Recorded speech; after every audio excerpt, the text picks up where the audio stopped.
We just saw Obsession, which I'm very excited to talk about.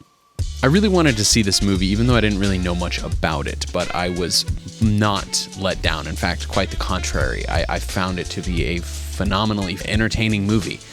This is sort of a classic love potion, monkey's paw type tale as a horror movie, sort of a Black Mirror episode type twist to it. It is about a boy who makes a wish that this girl will fall in love with him, and the love just becomes this complete nightmare. And it is either a living horror nightmare or a daily documentary, depending on what kind of relationship you are in. And I think that is what makes it so entertaining to watch, because most likely at one point or another you can relate to some aspect of this super toxic kind of relationship trope. And the movie reminds me a lot of Smile in that it is kind of dumb, like the concept is kind of silly and dumb, and it's playing on so many sort of relationship stereotypes and dramatizing them and exaggerating them into like this horror thing that it almost comes off as funny. It was also a lot like Together with Aubrey Plaza and the Franco brother, in that I never felt like this movie was trying to take itself too seriously. But don't get me wrong, it had lots and lots of very creepy aspects to it. I think a lot of the visuals and the way that they set up some of these moments and shots were very seriously cinematic, and there's a lot of build with the audio. Just like Smile, a lot of the scares relied on the sound, building of the sound, but I wouldn't say it was very reliant on jump scares, much like Smile does, although I think Smile does those very, very well.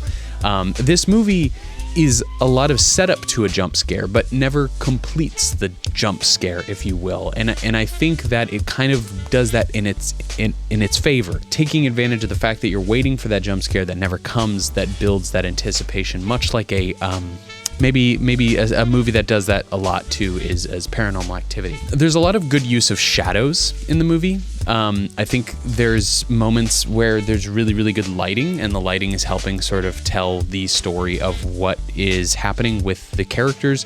Where I will say it sometimes felt a little lazy was there was a lot of editing and camera sort of lack of continuity, where it seemed like there were, I don't know if it was just things were cut out, but there was a lot of edits and camera angle changes that just felt a little lazy because they didn't quite match.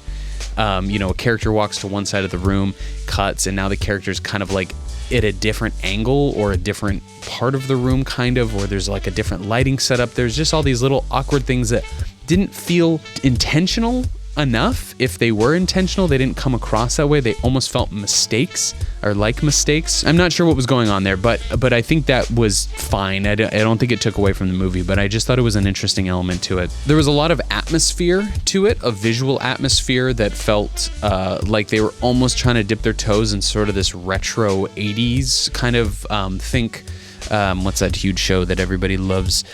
Stranger Things. Think Stranger Things. There was just some aspects to it that almost dipped into Stranger Things.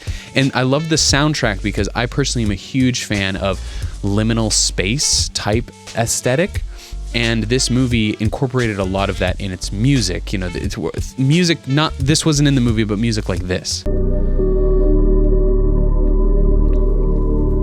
I just love that soundtrack. I think especially towards the end, there was a really nice, angelic, spooky, calming use of that kind of score. So I really liked the score of the music, and I think it again tied in with sort of this retro feel that I think also played into the stick itself that he's breaking, that he's making a wish, is some sort of like a Berenstein Bears or Mandela Effect toy from the 80s that they even make a comment in the movie about it, and when he's looking it up.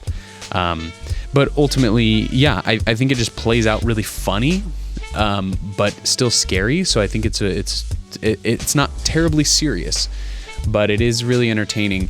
And I hear myself saying entertaining a lot, and I'm thinking back to a lot of horror movies that I've seen in recent years, the last year or 2 years, and it feels like horror is one of the few genres that is trying some really interesting and different things. I think like horror and suspense and like psychological thrillers, I think there's a lot of interesting concepts, risk-taking, original ideas, or if not original ideas, original twists on ideas I've just seen a lot of movies in the kind of horror genre and horror adjacent genre try new things and do cool different things.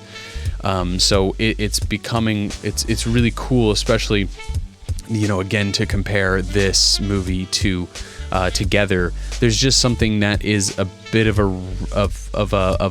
it's very self-aware of what it's making, and so I think it ends up being a really cool voice. So I definitely think this is one that's worth watching.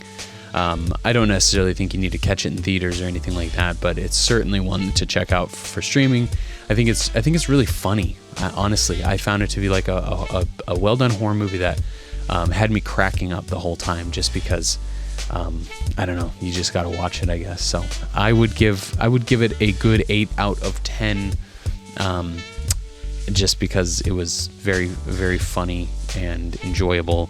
In terms of like the filmmaking aspect, I mean, there's nothing really profound going on there, but it's a horror movie, so the bar is usually pretty low with story and things like that. Oh, I'll just add also, there was like the character development was all over the place and really lacking, but again, I don't think it is a problem for what the movie's trying to achieve. So 8 out of 10, Obsession. I recommend it. It was fun.